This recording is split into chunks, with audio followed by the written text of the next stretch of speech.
अस्सलाम वालेकुम dear student आज हम लोगों ने देखना है अपना first year physics chapter number 4 का दूसरा आर्टिकल हमने देखना है जिसकी हेडिंग है work done by a variable force. Students, हम लोगों ने इससे पहले अपना एक आर्टिकल देखा था इसी चैप्टर में, जो आर्टिकल नंबर 1 था वो था work done by a constant force. थोड़ा सा उसको रिकॉल कर लेते हैं बच्चों, और फिर यहीं से आगे हम अपने इस टॉपिक को लेके चलेंगे। तो बच्चों, अगर आपको याद हो, हमने अपने फर्स्ट टॉपिक के अंदर जिसका नाम था work done by a constant force में देखा था कि हमारे पास एक कोई बंदा था जो किसी बॉक्स के ऊपर कोई फोर्स लगा रहा था F, और जिसकी वजह से वो बॉक्स किसी फॉरवर्ड डायरेक्शन में मूव कर रहा था। और आप लोग यहाँ पे देख सकते हैं एक बंदा बॉक्स के ऊपर फोर्स लगा रहा है और उसके फोर्स लगाने की वजह से वो बॉक्स फॉरवर्ड डायरेक्शन के अंदर मूव कर रहा है। अब बच्चों, यहाँ पे आपको नजर आ रहा है कि जो फोर्स लग रही है, फोर्स लगने की वजह से कुछ डिस्प्लेसमेंट कवर हो रहा है।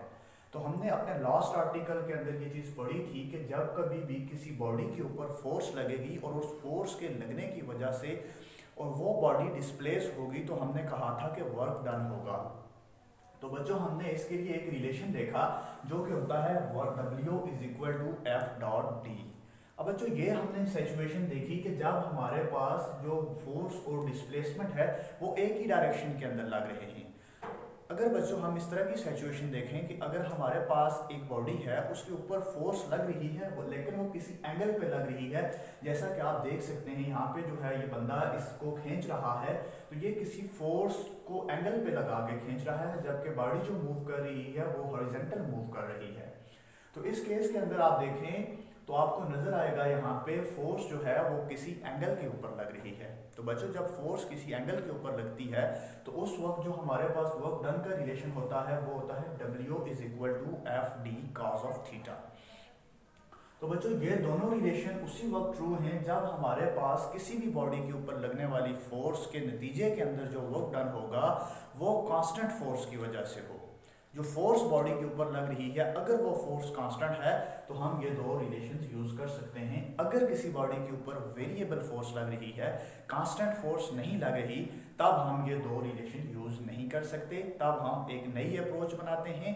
तो आज हम उसी चीज के बारे में देखेंगे कि जब हमारी बॉडी के ऊपर वेरिएबल फोर्स लगे और उस वेरिएबल फोर्स के लगने की वजह से जो वर्क डन होता है वो क्या होता है, उसके लिए हम आज का टॉपिक स्टार्ट करेंगे। तो बच्चों, यहाँ पे सबसे पहली चीज हम लोग देख लेते हैं कि जो वेरिएबल का वर्ड यहाँ पे यूज हुआ है वेरिएबल फोर्स, तो वेरिएबल फोर्स क्या होती है? तो बच्चों, वेरिएबल फोर्स एक ऐसी फोर्स होती है, अ फोर्स हुज मैग्नीट्यूड और डायरेक्शन आर बोथ चेंजेस। हम कह सकते हैं बच्चों, हमारे पास अगर किसी बॉडी के ऊपर लगने वाली फोर्स 10 न्यूटन है तो वो 10 न्यूटन से 11 न्यूटन हुई, 12 न्यूटन हुई, 13 न्यूटन हुई, तो मीनिंग्स दैट ये उस फोर्स का मैग्नीट्यूड चेंज हो रहा है। अगर बच्चों वो वही फोर्स किसी एंगल के ऊपर लग रही है तो इससे हम कहेंगे कि उस फोर्स की डायरेक्शन भी चेंज हो रही है। तो एट अ सेम टाइम दोनों चीजें भी चेंज हो सकती हैं, या उसका मैग्नीट्यूड चेंज हो जाए या उसकी डायरेक्शन चेंज हो जाए, मीनिंग्स दैट कि जिस एंगल पे वो लग रही है वो एंगल चेंज हो जाए, तो तब हम कहेंगे कि ये कोई वेरिएबल फोर्स है। तो बच्चों, variable force a force whose magnitude और डायरेक्शन चेंजेस, तो जिस फोर्स में हमारे पास डायरेक्शन या मैग्नीट्यूड चेंज हो तो उसको हम वेरिएबल फोर्स कहते हैं। बच्चों, अब हम इस फोर्स को समझने के लिए कुछ एग्जांपल्स देखते हैं। फॉर एग्जांपल, हमारे पास एक रॉकेट है और वो रॉकेट जो है जा रहा है स्पेस के अंदर अगेंस्ट द ग्रेविटी। तो हम जानते हैं कि जो ग्रेविटी के अगेंस्ट चीज़ें मूव करके जाती हैं तो उनके ऊपर जो फोर्स लग रही होती है वो ग्रेविटेशनल फोर्स लग रही होती है। जैसा कि आप देख सकते हैं कि हमारे पास जो ग्रेविटेशनल फोर्स है वो इनवर्स स्क्वायर लॉ को ओबे करती है, मीनिंग्स दैट जो वो सरफेस ऑफ द अर्थ से ज़्यादा दूर होता जाएगा तो जो उसके ऊपर लगने वाली फोर्स है वो कम होती जाएगी। तो यहाँ से हमें ये पता चलता है कि जब भी कोई body under the action of gravity upward direction के ऊपर मूव करे तो वो एक वेरिएबल फोर्स के अंडर मूव करती है। तो उस वक्त जो हम वर्क डन कैलकुलेट करेंगे तो वो होगा work done due two variable force. इसी के साथ बच्चों एक और एग्जांपल देख लेते हैं। हमारे पास अगर हमारे पास मास स्प्रिंग सिस्टम है तो हम जानते हैं मास स्प्रिंग सिस्टम के अंदर जो रिस्टोरिंग फोर्स होती है वो डायरेक्टली प्रोपोर्शनल होती है जो हमारे पास उसकी लेंथ के अंदर इंक्रीज आता है, डिस्टेंस ज़्यादा होता है जब स्प्रिंग को जो है खींचा जाता है, तो जितना उसका वो लेंथ ज़्यादा करेंगे हम एक्स की वैल्यू, उतनी ही उसके अंदर जो स्टोर होने वाली रिस्टोरिंग फोर्स है वो ज़्यादा हो जाती है। तो ये बच्चों हमें यहाँ पे भी पता चलता है कि ये जो वर्क डन कैलकुलेट करेंगे इस केस के अंदर, मास स्प्रिंग सिस्टम के केस के अंदर, ये भी हमारे पास क्या होगा, वेरिएबल फोर्स की ही वजह से होगा। तो बच्चों इसको थोड़ा सा एक्सप्लेन कर लेते हैं। बच्चों हम इसकी एक्सप्लेनेशन के अंदर देखते हैं कि फॉर एग्जांपल हमारे पास कोई एक बॉडी है जो पॉइंट ए से पॉइंट बी तक जाती है, और ये जो पॉइंट ए से पॉइंट बी तक मूव करके जा रही है ये बॉडी, ये ड्यू टू वेरिएबल फोर्स जा रही है। तो हम यहाँ पे इस तरह की सिचुएशन बन रही है कि ये बॉडी यहाँ से यहाँ तक जा रही है वेरिएबल फोर्स के अंडर। तो बच्चों हमने यहाँ पे वर्क डन कैलकुलेट करना है कि हमारी बॉडी ए से बी तक जाएगी तो उस वक्त कितना वर्क डन होगा। तो उसके लिए हमने बच्चों क्या करना है, हमने ये जो टोटल पाथ है बॉडी का, जिस पाथ से वो मूव करके जा रही है ए टू बी, हमने ये काम करना है बच्चों, उस पाथ को हमने स्मॉल एरिया एलिमेंट्स के अंदर डिवाइड कर लेना है। क्यों डिवाइड करना है बच्चों, क्योंकि हम जब उसको स्मॉल एरिया एलिमेंट के अंदर डिवाइड करेंगे तो हम यूं एज्यूम करेंगे कि ये जो एक एरिया एलिमेंट है, फॉर एग्जांपल ये मेरे पास एक एरिया एलिमेंट जो मैंने कंसीडर किया है, across this D1 del D1 जो फोर्स है वो कांस्टेंट है। इसी तरह बच्चों हमने इस पूरे के पूरे पाथ को number of small areas elements में जो है डिवाइड कर लेना है, और अक्रॉस ईच एरिया एलिमेंट जो हमारे पास फोर्स होगी वो हमारे पास कांस्टेंट होगी। फॉर एग्जांपल हमने इस पूरे के पूरे पाथ को n नंबर ऑफ एलिमेंट्स के अंदर, लेंथ एलिमेंट्स के अंदर डिवाइड कर लिया, तो हर एक के अक्रॉस हमारे पास जो फोर्स होगी वो डिफरेंट होगी। तो हमने क्या करना है बच्चों, अब हर एरिया एलिमेंट के अक्रॉस, जैसे ये D1 है, D2 है, D3 है, अप टू Dn तक हम जा रहे हैं, तो हर एरिया एलिमेंट के अक्रॉस हमने अलग अलग वर्क डन कैलकुलेट करना है। लेकिन बच्चों हम यहाँ पे एक जो इम्पोर्टेंट बात डिस्कस कर रहे हैं, और जो हम एक इम्पोर्टेंट बात कंसीडर कर रहे हैं वो ये है कि हमारा जो फोर्स है across area 1, across area 2, across area 3 up to last 1 वो कांस्टेंट है। क्यों? क्योंकि हमने एरिया एलिमेंट इतना स्मॉल ले लिया है, तब ये फोर्स कांस्टेंट है। अदरवाइज अगर यहाँ से यहाँ तक फोर्स देखा जाए, फोर्स कांस्टेंट नहीं है, फोर्स वेरिएबल है। बट हमने इस पूरे के पूरे जो है पाथ है ए टू बी, इसको स्मॉल एरिया एलिमेंट्स में डिवाइड कर लिया है, और हम ये एज्यूम कर रहे हैं across each small area element हमारी फोर्स कांस्टेंट है। और हम जानते हैं कि जब हमारे पास फोर्स कांस्टेंट हो तो वर्क डन कैसे कैलकुलेट किया जाता है। तो हम यहाँ पे बच्चों लिख सकते हैं, हमने क्या करना है, across each area element work done calculate करना है और उसको सम कर लेना है। So work done across area D1, तो वो हो जाएगा W1 is equal to F1 del D1 cos of theta.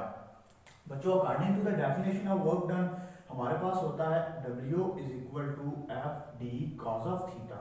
तो हमने यहाँ पे F1 के लिए निकालना है, इसके लिए तो W1 आ जाएगा, 2 के लिए निकालना है तो W2 आ जाएगा, अप टू n के लिए निकालना है तो Wn आ जाएगा। तो बच्चों ये चीजें हमने यहाँ पे निकाल ली हैं। तो अब हमने टोटल वर्क डन कैलकुलेट करना है, तो टोटल वर्क डन जो होगा हमारे पास वो A टू B जो होल जितने भी एरिया एलिमेंट्स के अक्रॉस हमने जो है डिवाइड करके वर्क निकाला था उस सबको हम जो है सम अप कर लेंगे। जब हम सम अप करेंगे तो हमारे पास क्या हो जाएगा, टोटल वर्क डन आ जाएगा। तो टोटल वर्क डन हो जाएगा W is equal to W1, W2, W3 up to Wn। तो बच्चों W1 की वैल्यू हमारे पास है 2 की 3, और ये सारे वैल्यूज हमने यहाँ पे पुट की तो हमारे पास ये रिलेशन बन जाता है। अब बच्चों मैथमेटिक्स के अंदर जब हमारे पास इस तरह से बहुत सारी वैल्यूज सम अप हो रही हो तो हम उसको इस तरह की सम की फॉर्म में लिख सकते हैं। ये हमारे पास है W is equal to sum या सिग्मा इसको पढ़ते हैं, I is equal to 1 up to n Fi del di cos of theta 1 I। तो यहाँ पे बच्चों हम देख सकते हैं कि हमारे पास अगर हम इस I की जगह 1 पुट करेंगे तो W1 आ जाएगा, इसकी जगह 2 पुट करेंगे तो W2 आ जाएगा, इसकी जगह 3 पुट करेंगे तो W3 आ जाएगा। तो और ये समेशन का मतलब होता है सम ऑफ ऑल। तो बच्चों यहाँ पे हमारी मैथमेटिकल फॉर्म बन जाती है। ये हमें बताता है कि हमारे पास जो वर्क डन होगा वेरिएबल फोर्स की वजह से वो कितना होगा। तो अब हम यहाँ पे देखते हैं कि ग्राफिकली रिप्रेजेंटेशन है, कैसे हम वर्क डन कैलकुलेट कर सकते हैं, ग्राफ की मदद से हम वर्क डन कैसे कैलकुलेट कर सकते हैं। तो बच्चों ग्राफ की मदद से वर्क डन कैलकुलेट करने के लिए हम क्या करते हैं कि हम ग्राफ ड्रॉ करते हैं एफ कॉज ऑफ थीटा और डी के दरमियान, F cause of theta and D के दरमियान हम जो है ग्राफ ड्रॉ करते हैं यहाँ पे हमारे पास। और ये वही ग्राफ हम देख रहे हैं कि जो वर्क डन है ए टू बी के लिए, अब हम उसको ग्राफ की मदद से कैलकुलेट करना चाहते हैं कि ग्राफ की मदद से जो ए टू बी वर्क डन है वो कितना आता है। तो बच्चों हमने क्या करना है कि हम जानते हैं कि जब कभी भी हम ग्राफ से वर्क डन कैलकुलेट करते हैं तो जो एरिया अंडर दिस कर्व होता है उसको हम कहते हैं कि ये वर्क डन के इक्वल है। तो बच्चों यहाँ पे हम देखते हैं कि इस कर्व के अंदर कितना एरिया आता है। तो हम क्या करेंगे बच्चों, ड्रॉ करेंगे परपेंडिकुलर यहाँ पे ए पे भी और बी पे भी। तो बच्चों हम क्योंकि ये जो फोर्स है ये वेरिएबल फोर्स है, इस वेरिएबल फोर्स की वजह से हम वर्क डन देखना चाह रहे हैं। तो हम इस पूरे के पूरी जो है पाथ है, ये कर्व है, इसको हम स्मॉल जो है नंबर ऑफ एरिया एलिमेंट्स में डिवाइड करेंगे। तो बच्चों यहाँ पे फॉर एग्जांपल मैं इसको डिवाइड कर लेता हूँ, स्मॉल एरिया एलिमेंट्स के अंदर मैं इसको डिवाइड कर लेता हूँ। बच्चों अब ये एरिया एलिमेंट डेल D1 है, ये एरिया एलिमेंट जो है डेल D2 है, ये एरिया एलिमेंट डेल D3 है और ये area element del D4 up to इसी तरह बच्चों n number of area elements हैं। और यहाँ पे इसके ऊपर जो फोर्स लगने वाली है वो है F1 cos of थीटा 1, इसके ऊपर लगने वाली force F2 cos of theta 2, इसके ऊपर लगने वाली F3 cos of थीटा 3, इसी तरह बच्चों अप टू n तक जा रही है। अब होगा क्या, अब हम अगर इसको कंसीडर कर लें, ये हमारे पास एक रेक्टेंगल बन रही है। अगर आप इसको देखें, स्ट्रेट लाइन ड्रॉ करें नीचे यहाँ से, तो आप देखेंगे कि ये हमारे पास एक रेक्टेंगल की तरह बन रही है। तो जब ये एक रेक्टेंगल की तरह बन रही है तो हम जानते हैं कि रेक्टेंगुलर के लिए जो हमारे पास एरिया निकालते हैं वो हम इसकी लेंथ और विड्थ को मल्टीप्लाई कर देते हैं। तो सिमिलरली अगर बच्चों यहाँ पे मैं वर्क डन कैलकुलेट करना चाहूँ इस एरिया एलिमेंट के लिए, तो मेरे पास वर्क डन आएगा W1 is equal to F1 cos of theta और डेल D1, इसको मैं लिख सकता हूँ F1 D1 cos of theta 1। तो बच्चों इसी तरह सबके लिए लिख के और उसको फाइनल पे जब हम सम करते हैं तो हमारे पास वही रिलेशन आ जाता है, total work is equal to sigma I is equal to 1 up to n F I del T I cos of theta I। तो बच्चों हमारे पास इस तरह भी वही वर्क डन आता है जो हमने इसके रिलेशन डिराइव करके निकाला था। तो यहाँ से हमारे पास हम बता सकते हैं कि जो ग्राफ है, ग्राफ से भी हम वर्क डन कैलकुलेट कर सकते हैं।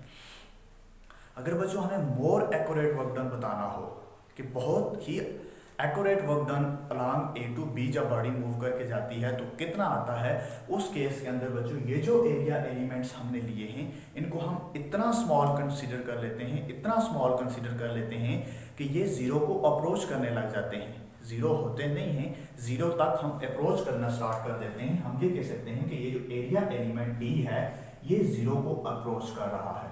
फॉर मोर एक्यूरेट वर्क को बेहतरीन और मजीद अच्छे अंदाज से निकालने के लिए, मजीद एक्यूरेट वर्क निकालने के लिए हम इसको इतना स्मॉल ले लेते हैं। तो बच्चों फिर हमारे पास जो रिलेशन बन जाता है वो यूं बन जाता है W इज इक्वल टू, हम लिमिट लगा लेते हैं कि जो डेल टी है वो जीरो को अप्रोच कर रहा है, तो और बाकी हमारे पास ये सारी चीजें इसी तरह ही होंगी।